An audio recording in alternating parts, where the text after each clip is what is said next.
주제가 이제 푸틴 집권을 기해서 앞으로 이제 러시아 미래가 어떻게 될 것인가를 전망해보는 것까지 포함되었는데, 역시 미래에 대한 전망은 굉장히 일종의 도박입니다. 맞출 수 있는 또 확률도 적고 말이죠. 위험성이 있다는 어떤 그런 작업인데, 어떻든 오늘 나왔던 토론을 종합해 볼 때 한 3가지 정도를 이렇게 요약해서 마무리할 수 있을 것 같습니다. 질문 말씀하고 있습니다. 시간상 더 이상 질문 같은 건 못하고요. 이렇게 마무리를 하도록 하겠습니다. 네, 죄송합니다. 한마디만 하면 안 되겠습니다.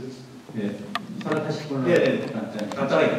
오늘 재미있게 들었는데요. 저는 한양대에서 사실은 사회과학을 하는 사람은 아니고 인문학을 하는 오원경입니다.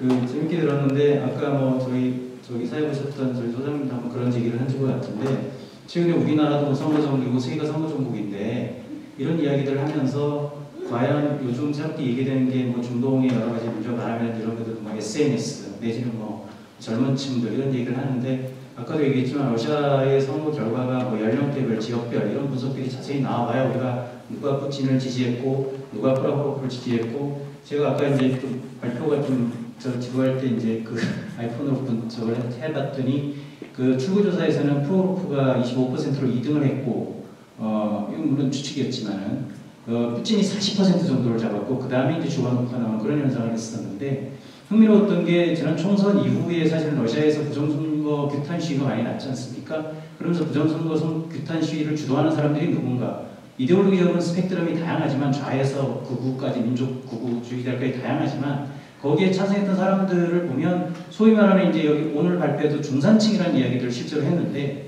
저희가 이제 궁금한 거는 전공자들이시니까 지금 러시아에서 부정선거 운동을 주도했던, 그리고 지금에 오면 지금의 푸틴 반대 운동 내지는 이제 이번 선거에서의 부정 시위를 주도하는 사람들의 그냥 단순히 주도하는 사람들이 아니라 거기에 동참하는 사람들의 핵심은 누구인가 라고 하는 부분들을 어떻게 생각하는지를 묻고 싶고요. 이번 선거 같은 경우에 선생님들이 추측컨대 과연 그런 중산층 또는 우리는 SNS의 영향이라는데, 그게 결국 SNS를 스마트폰을 들고 다닐 수 있고 아이패드를 들고 다닐 수 있는 사람들이라는 거죠. 보시잖아요. 우리가 광고에도 많이 나왔지만 선거에 부정선거 규탄 시위에 나갔던 사람들의 옷 매무새나 외장들을 보면 이렇게 마치 이렇게 보셨을 거예요. 제가 뭘 의미하는지.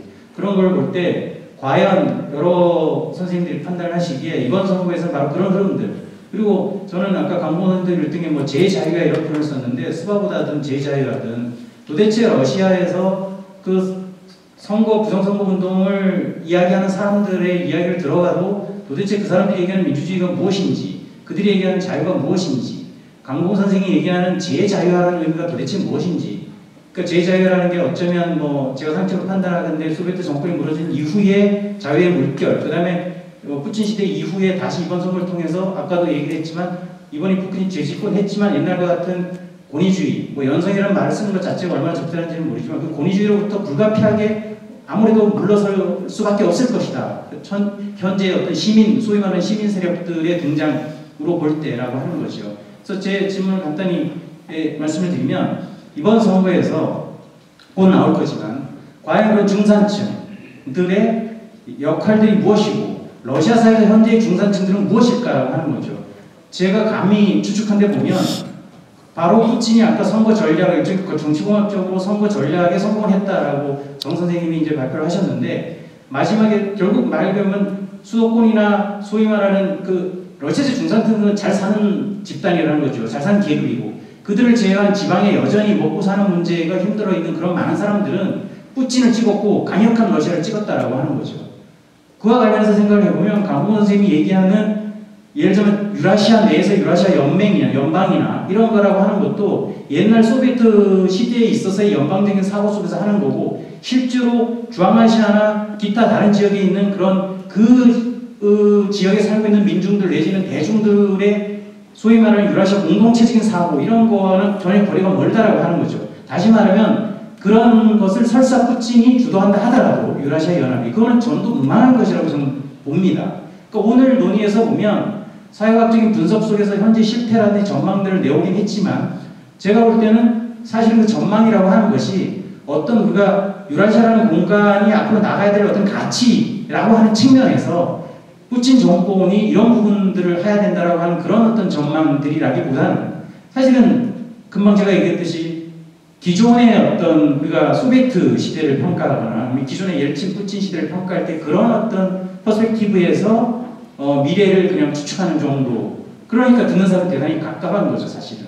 그러니까 제가 첫 번째 질문했던 거, 두 번째 질문했던 거 사실은 마찬가지입니다. 그래서 그 부분을 선생님들이 뭐 짤막하게라는 데 말씀해 주시면 흥미롭지 않을까. 그래서 제가 좀 억지로 좀 의도적으로 질문했습니다. 네, 지금 시간이 다 됐기 때문에 너무 큰 질문을 드렸습니다. 그래서 답변을 지금 자리에서 하는 거는 그 여러 가지 사정상 맞지 않는 생각하고 양해해 주시면 감사하겠습니다. 오늘 여러 가지 그 주제, 흥미로운 주제를 가지고 장시간 그 발표와 토론 있었습니다. 끝까지 인내심을 가지고 방청석을 지켜주신 그 여러 방청객 여러분들께 다시 한번 감사드리고 오늘 훌륭한 발표와 흥미로운 토론을 해주신 선생님들께도 감사의 말씀을 드리겠습니다. 고맙습니다.